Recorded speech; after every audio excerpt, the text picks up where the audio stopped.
আসসালামু আলাইকুম। আমরা পঞ্চম ব্যাংকিং ডিপ্লোমা প্রস্তুতির জন্য ট্রেজারি ম্যানেজমেন্ট টিএমএফআই এই সাবজেক্টের মডিউল বি থেকে আজকে দেখব মানি মার্কেট।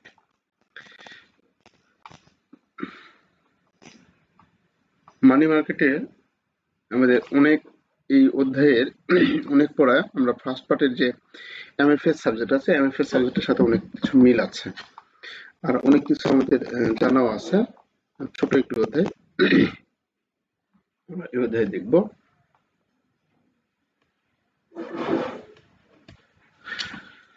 তো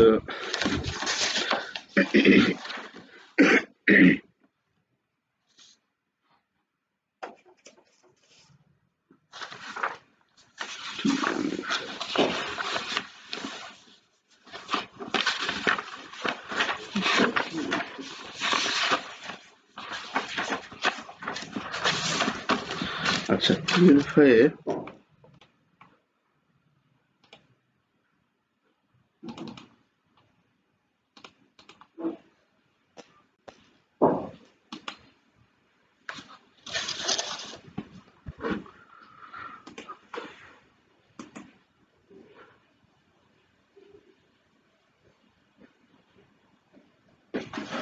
বাবা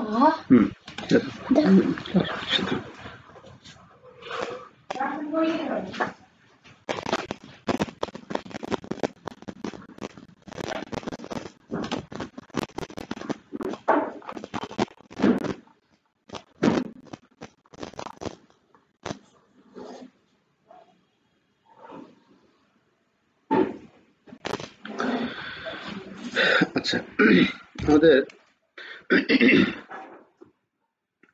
গত বছর এসেছিল অর্থ কি অর্থের কার্যাবলী।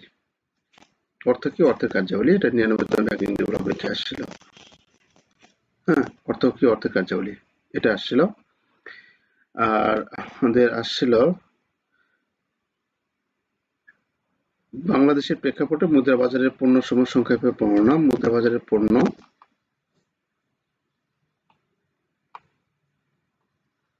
এই যে এটা মানি মার্কেট ইনস্ট্রুমেন্ট। দেখুন, আমাদের মুদ্রা বাজারের পণ্য মুদ্রা বাজারের পণ্য চাইছে, তার মানি মার্কেট ইনস্ট্রুমেন্টটা কিন্তু আমাদের এখানে এই প্রোডাক্টগুলি, অর্থ বাজারের প্রোডাক্টগুলি আলোচনা করো। তো এটাই কিন্তু আমাদের 99তম ব্যাংকিং ডিপ্লোমা। প্রোডাক্টের জায়গায় এখানে প্রোডাক্ট আছে, প্রোডাক্টের আলোচনা, এখানে পণ্য সংক্ষেপে বর্ণনা করো। ঠিক আছে, এই প্রশ্ন কিন্তু আসছিল। আর কি আসছিল? আর আসছিল হচ্ছে এসএলআর কি, বাণিজ্যিক ব্যাংক সমূহ কিভাবে সংরক্ষণ করে। আমরা এখানে দেখতে পাচ্ছি এসএলআর কি, এই যে এসএলআর কি, কেন এবং কিভাবে এটা বজায় রাখা হয় এই 99তম ব্যাংকিং ডিপ্লোমা। দেখুন, আমরা একটা পুরো সেট প্রশ্ন কিন্তু এখান থেকে কমন পেয়েছি। অর্থ কি অর্থের কার্যাবলী, এটা এসেছিল 99তম ব্যাংকিং ডিপ্লোমা পরীক্ষায়। তারপরে এটা এসেছে এসএলআর কি এবং কেন এটা বজায় রাখা হয়। আর এটা হচ্ছে যে মানি মার্কেট প্রোডাক্টগুলি বা পণ্যগুলি আলোচনা করো। অর্থ বাজারের পণ্যগুলো আলোচনা করো, বা মুদ্রা বাজারের, অর্থ বাজার তো মুদ্রা বাজার। তো এখানে মুদ্রা বাজারের পণ্যগুলির সংক্ষেপে এই কোটা আসছিল। তাহলে আমরা কিন্তু এই অধ্যায় থেকে প্রশ্ন যদি আমরা দেখি, প্রশ্ন আসার সম্ভাবনা রয়েছে। অর্থের চাহিদা কি, অর্থের সরবরাহ কি। অর্থের চাহিদা, অর্থের সরবরাহ। আর এখানে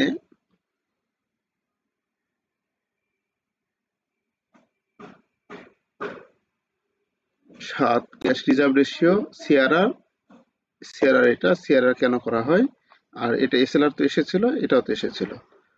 আর এখানে আমাদের এখানে অল্প কটা, এই কটা দেখি তাহলে আমাদের একটু কিন্তু চান্স পাওয়ার, মানে কোন পাওয়ার এখানে একটা আছে, সম্ভাবনা রয়েছে। তো একটু খেয়াল করে দেখুন, এটা যদি জুম আউট করি আমি, এখান থেকে যদি এই 4টা প্রশ্ন বাদ দিই তাহলে আর কি থাকে অধ্যায়ে? মোট আছে 11টা প্রশ্ন। মোট আছে 11টা প্রশ্ন, তাহলে এই 4টা প্রশ্ন যদি বাদ দিই তাহলে কি থাকে? তাহলে ছোট বড় মিলে আমাদের আর থাকে হচ্ছে 7টি প্রশ্ন। এই 7টি প্রশ্ন এলে এই 2-3টা দেখলেই হয়ে যায় মোটামুটি। আচ্ছা, আমরা দেখি একটু অর্থ কি। অর্থ কি, এটা আমাদের যেহেতু 99তম ব্যাংকিং ডিপ্লোমা পরীক্ষা আসছিল, এটা আমরা বাদ দেব। বাদ দিয়ে আমরা ডাইরেক্ট তারপর বলি অর্থ হচ্ছে বিনিময়ের মাধ্যম। কোনো দ্রব্য ক্রয় বিক্রয় করতে আমরা অর্থ বিনিময়ের মাধ্যম হিসেবে ব্যবহার করি, তাই না? অর্থের কার্যাবলী হচ্ছে মূল কার্যাবলী অর্থের চারটি: বিল অফ এক্সচেঞ্জ, এটা আমরা দেখেছি। বিল of sorry bill of medium of exchange মানে বিনিময়ের মাধ্যম, মেজার অফ ভ্যালু মূল্য পরিমাপের একক, স্টোর ভ্যালু মানে সঞ্চয় একক, আর হচ্ছে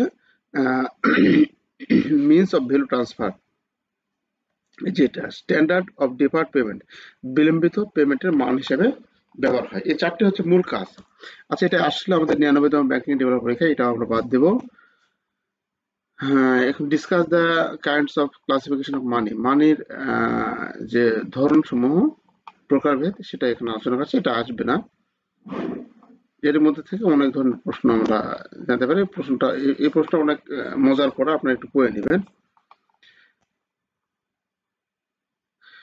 what is demand for money, মানে একটু দাঁড়ান, আমি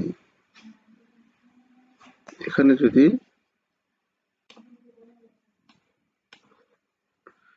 আমরা সিলেবাসটা যদি দেখি, demand and time liability DTL, cash reserve ratio, statutory reserve ratio, ACLR 99তম ব্যাংকিং ডেভেলপমেন্ট আসবে না। হোয়াই অ্যান্ড হাউ সিআরআর, এসএলআরটা আসলেও সিআরআরটা এবছর আসার সম্ভাবনা রয়েছে। ইন্টার ব্যাংক মানি মার্কেট, আন্তঃব্যাংক মানি মার্কেট এখানে আমাদের দেখতে হবে। Participant money, inter bank money market, participant money market instrument, call money, repo, reverse repo, এগুলো আমরা আলোচনা করবো। আচ্ছা আচ্ছা, তাহলে আমরা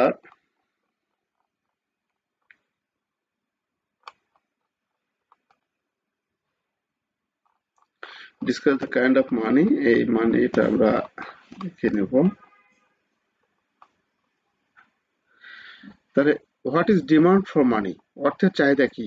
অর্থের চাহিদা বলতে আমরা ভবিষ্যতে অর্থ ব্যয় করতে পারবো, এই জন্য আমরা ভবিষ্যতের জন্য আমরা এখন যে সঞ্চয় করে রাখি, এই সঞ্চয়ের যে প্রবণতা, সঞ্চয়ের যে ইচ্ছা, এই ইচ্ছা থাকাকেই বা অর্থ ব্যয়ের ইচ্ছা থাকাকে অর্থের চাহিদা বলা হয়।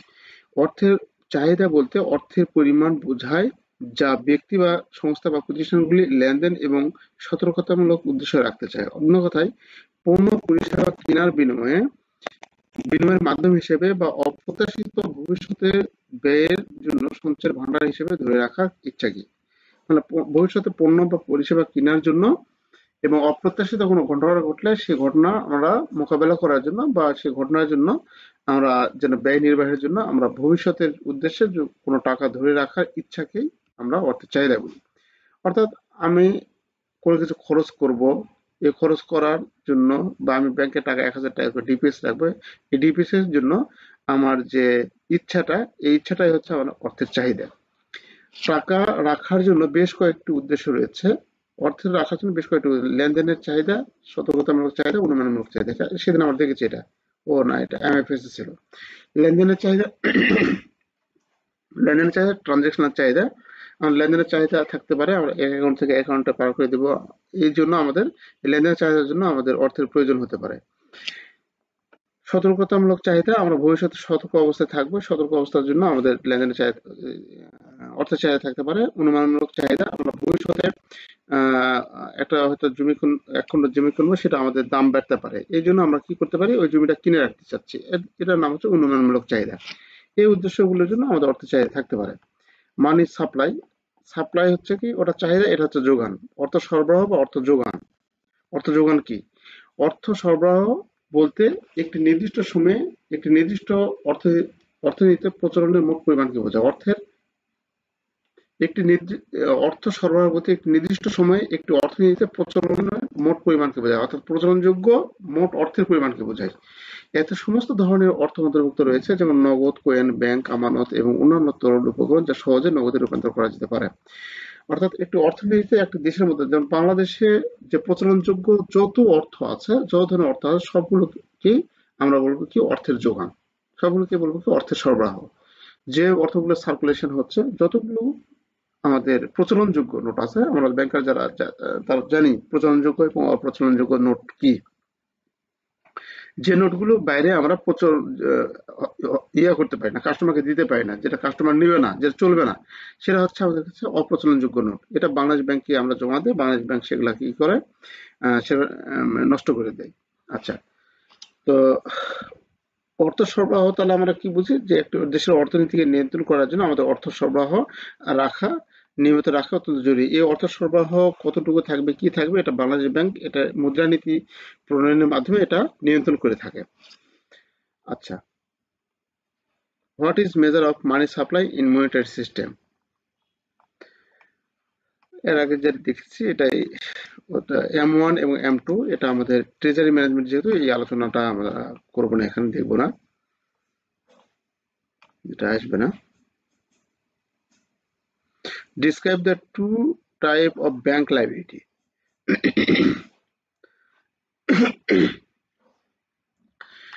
ব্যাংকে এখন দেখতেছি এই প্রশ্নটা ইম্পর্টেন্ট হয়ে গেছে, যে describe two type of bank liability with example, মানে উদাহরণসহ দুইটি ধরনের লাইবিলিটির বর্ণনা দিতে বলছে। তো এই বর্ণনা দিতে গিয়ে পুরা বই, মানে এই লেকচার শিটই অর্ধেক শেষ হয়ে যাবে, এটা তো বর্ণনা শেষ হবে না। তো উদাহরণসহ দুই ধরনের ব্যাংকের দায়বদ্ধতা বর্ণনা করো, মানে দায় বর্ণনা করো, দায়বদ্ধতা বলতে দায় বর্ণনা করো। দুই ধরনের দায় কি কি আছে? একটা হচ্ছে চাহিদা দায় বা চাহিদা আমানত, যেটাকে বলি, যে লোকজনের কাছ থেকে ডিমান্ড ডিপোজিট, যেটাকে বলে কারেন্ট সেভিংস অ্যাকাউন্ট, যেটা কাঁচা অ্যাকাউন্ট, যেটা যেটা যে কোনো মুহূর্তে কাস্টমার জমা দিতে পারে, যে কোনো মুহূর্তে কাস্টমার সে উঠাইতে পারে, সেটা হচ্ছে কি ডিমান্ড ডিপোজিট। তো আর একটা হচ্ছে মেয়াদি, যেটা টিডি বা এফডিআর বলে। হ্যাঁ, টিডি বা এফডিআর বলে, সেটা হচ্ছে মেয়াদি দায় বা মেয়াদি আমানত। তাহলে আমরা লোকজনের কাছ থেকে যে টাকাটা ব্যাংকে, টাকাটা লোকজন যে ব্যাংকে জমা রাখতেছে, এটা তো ব্যাংকের দায়। যে ডিপোজিট রাখতেছে, ডিপোজিটটা হচ্ছে কি ব্যাংকের লাইবিলিটি। হ্যাঁ, এই লাইবিলিটি দুই ধরনের হয়ে থাকে, একটা হচ্ছে আমাদের চাহিদা ডিমান্ড ডিপোজিট, আর একটা হচ্ছে আমাদের টিডি বা টার্ম ডিপোজিট, তাই না? তো এই চাহিদা দায় বা ডিমান্ড ডিপোজিট, এটা কি? ডিমান্ড ডিপোজিট যে কোনো মুহূর্তে গ্রাহক চাইলে যখন খুশি তখন টাকা ব্যাংকিং সময়ের মধ্যে, ব্যাংকিং আওয়ারের মধ্যে টাকা উইথড্র করতে পারে, অথবা ব্যাংকিং আওয়ারের বাইরেও টাকা উইথড্র করতে পারে, ইন্টারনেট ব্যাংকিং ব্যবহার করে, এটিএম ব্যবহার করে, তাই না? তাহলে এটা হচ্ছে আমাদের কাছে ডিমান্ড ডিপোজিট, মানে চাহিদা মাত্র আমাদের ব্যাংক দিতে বাধ্য থাকবে। আর মেয়াদি দায় বা টাইম ডিপোজিট, এখানে বলা আছে নির্দিষ্ট মেয়াদ পর্যন্ত, নির্দিষ্ট মেয়াদ পূর্তি না হলে কাস্টমার সেটা উঠাইতে পারে না। আর যদি উঠায়ও, তাহলে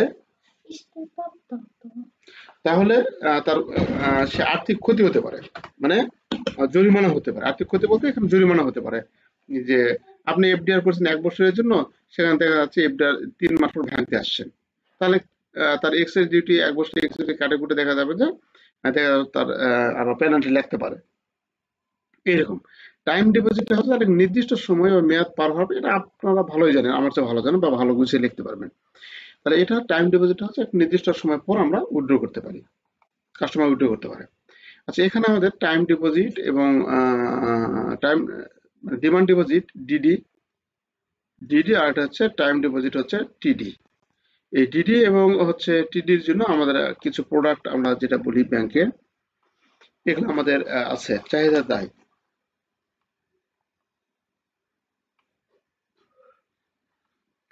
ডিমান্ড ডিপোজিট সাধারণ ব্যাংকগুলি ছাড়া সমস্ত কারেন্ট অ্যাকাউন্ট,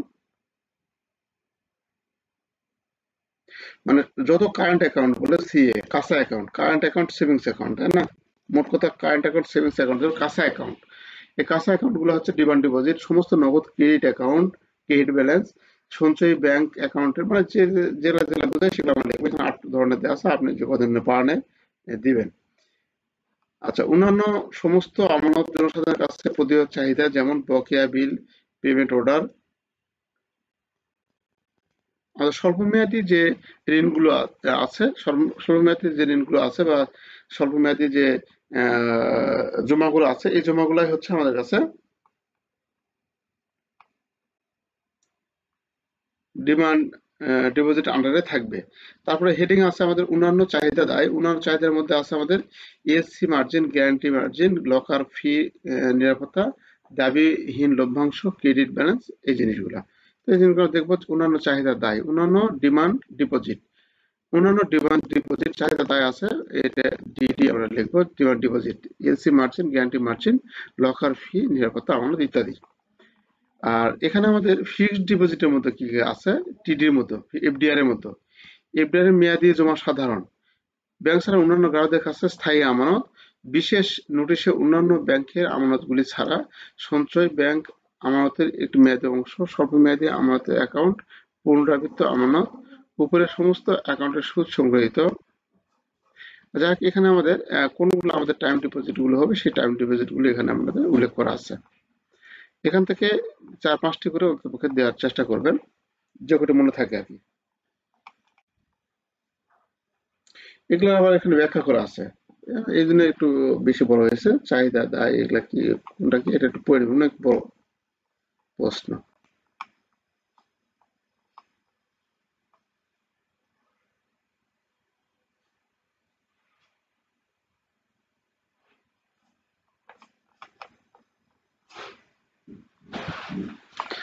আচ্ছা, এদের মধ্যে এটা প্রশ্ন। আর এখানে আমাদের এই ক্যাশ রিজার্ভ রেশিও আপনাদের আসার সম্ভাবনা এবারে বেশি, এই থেকে প্রশ্ন আসলে এটাই আসবে।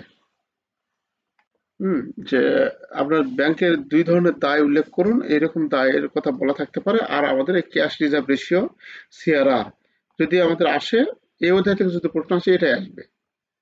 হুম, তো আমাদের এই প্রশ্নটা একটু ভালো করে দেখবো, ক্যাশ রিজার্ভ রেশিও কি, কেন করা হয়।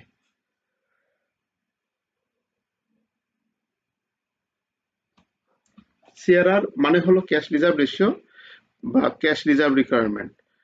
সিআরআর বা সিআরআর হলো ব্যাংকের ডিপোজিটের একটা অংশ, যা বাংলাদেশ ব্যাংককে অবশ্যই সংরক্ষণ করতে হয়। বর্তমানে তফসিলি ব্যাংকগুলোকে দৈনিক ভিত্তিতে সিআরআর হিসেবে 4.5% হারে নগদ জমা সংরক্ষণ করতে হয়। আর্থিক নীতির লক্ষ্য অনুসারে বিভিন্ন সময়ে সরকারি গেজেটে বিজ্ঞপ্তি দ্বারা বিভিন্ন নগদ রিজার্ভ রাখার শতকরা হার নির্দিষ্ট করতে পারেন। আচ্ছা, সুতরাং সিআরআর হলো বাণিজ্যিক ব্যাংকগুলির মোট আমানতের দায়গুলির একটি শতাংশ, যা তাদের অবশ্যই নগদ আকারে কেন্দ্রীয় ব্যাংকে তাদের চলতি অ্যাকাউন্টে জমা রাখতে, অর্থাৎ আমরা আমাদের ডিপোজিটের যে একটা নির্দিষ্ট একটা অংশ কেন্দ্রীয় ব্যাংকে জমা রাখি, এটা হচ্ছে আমাদের সেই জমা অর্থটা হচ্ছে আমাদের সিআরআর, ক্যাশ রিজার্ভ রেশিও। যে আমাদের যদি কখনো ক্ষতিগ্রস্তের মধ্যে পড়ি, তাহলে যেন সম্পূর্ণ গ্রাহক সম্পূর্ণরূপে যেন ক্ষতিগ্রস্ত না হয়, আমরা সেই টাকাটা যেন বাংলাদেশ ব্যাংক থেকে নিয়ে আসা আবার যেন দিতে পারি, এই জন্য এই প্রয়োজনীয় অংশটুকু সেখানে আমরা জমা করে রাখি গ্রাহকের সুরক্ষার জন্য।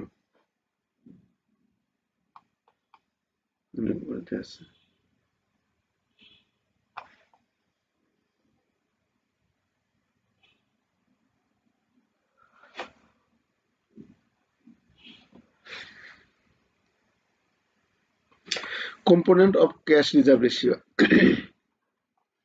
ক্যাশ রিজার্ভ রেশিও উপাদান সমূহ: মোট আমানত, ক্যাশ রিজার্ভ রেট, মুদ্রার ভিত্তি, নগদ এবং ভোল্ট নগদ, তারপর হচ্ছে কেন্দ্রীয় ব্যাংকে আমানত।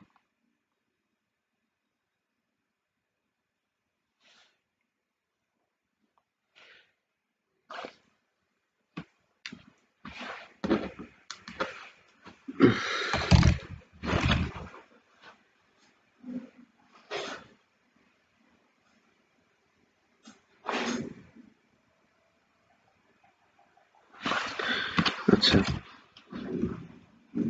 তাহলে সিআরআর যদি আমরা রাখতে চাই, তার সিআরআর রাখার জন্য আমাদের কি কি জিনিস দরকার, আমাদের ব্যাংকের মোট আমানতের উপর সিআরআর রাখে, অর্থাৎ একটা নির্দিষ্ট জমা হলে কাস্টমার কাছে যদি 100 টাকা পাই, তাহলে সেখান থেকে 4.5 টাকা বা 5 টাকা বাংলাদেশ ব্যাংকে জমা রাখবে, তাই না? এটা হচ্ছে সিআরআর। আমাদের ব্যাংকে যত টাকা আছে, মোট টাকা যত আছে, মোট টাকার নির্দিষ্ট অংশ জমা রাখতে হয়। ক্যাশ রিজার্ভ, আমাদের সিআরআর হচ্ছে আমাদের বাংলাদেশ ব্যাংকের ক্যাশ রিজার্ভ থাকে। এটা মুদ্রা ভিত্তি, এটা একটু নির্দিষ্ট মুদ্রা ভিত্তি থাকবে, বিডিটি, ইউএসডি, এরকম মুদ্রা ভিত্তি থাকবে।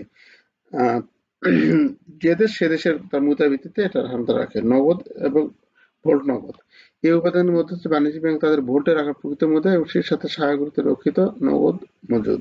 এই নগদ হোল্ডিং এর সামগ্রিক রিজার্ভ প্রয়োজন অংশ। এখানে আমাদের নগদ টাকা এবং ভোল্টের নগদ টাকা, এই সবগুলো টাকা মিলে আমাদের নির্দিষ্ট অংশ জমা রাখতে হয়। আর এই আমারটা অবশ্যই কেন্দ্রীয় ব্যাংকে জমা রাখতে হয়, এবং কেন্দ্রীয় ব্যাংক এটা কেন্দ্রীয় ব্যাংক সম্পূর্ণভাবে মেনটেনেন্স করে। আচ্ছা, আমরা ক্যাশ রিজার্ভ রেশিও এই উপাদানগুলি দেওয়ার চেষ্টা করবো। আর এখানে এসএলআর পড়ছিল, এসএলআর তো গত বছর আসছিল। তো সিআরআর দেখবো, সিআরআর যদি এই অধ্যায় থেকে মনে হয় এবার না দিতে পারে।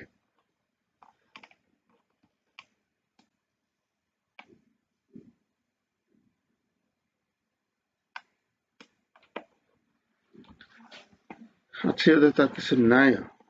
সিআরআর আর একটা আছে, এই যে সিআরআর এবং এসআরআর এর মধ্যে পার্থক্য এই একটা, এটা বলতে পারেন যদি আসে এইরকম প্রশ্ন আমাদের আসতে পারে, যে ক্যাশ রিজার্ভ রেশিও এবং লিকুইড এসআরআর এর সমৃদ্ধবদ্ধ লিকুইডিটি রেশিও আমাদের পার্থক্য আমাদের দিতে হবে। সিআরআর এস এর মধ্যে সংক্ষেপে সংজ্ঞাটা যদি দেখি, সিআরআর হলো একটি ব্যাংকের মোট আমানতের একটি অংশ যেটিকে আমরা কেন্দ্রীয় ব্যাংকের কাছে নগদ রিজার্ভে রাখতে হবে। হ্যাঁ, তাহলে সিআরআর হলো ব্যাংকের মোট আমানতের একটি অংশ, যেটা যেটা বললাম যে আমরা 4% বা 5% আমরা বা 4.5% বাংলাদেশ ব্যাংকে যে জমা রাখি সেটা হচ্ছে সিআরআর। এসএলআর হলো একটি ব্যাংকের মোট আমানতের শতাংশ, যা এটিকে নগদ, স্বর্ণ বা সিকিউরিটিজের মতো তরল সম্পদের আকারে বজায় রাখতে হবে।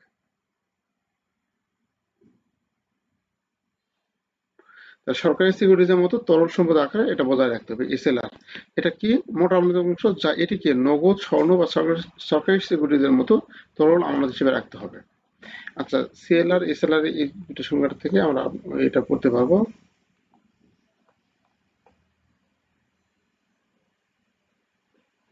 আচ্ছা, আজকে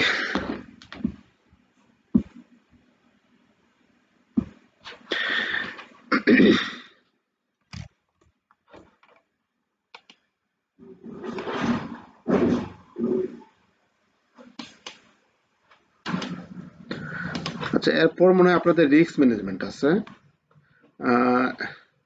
রিস্ক ম্যানেজমেন্টটা আর আজকে একটু বলতে চাচ্ছি না, আমার খারাপ লাগছে আর কি, গেলে ঘুম পাচ্ছে না, কি বলেন?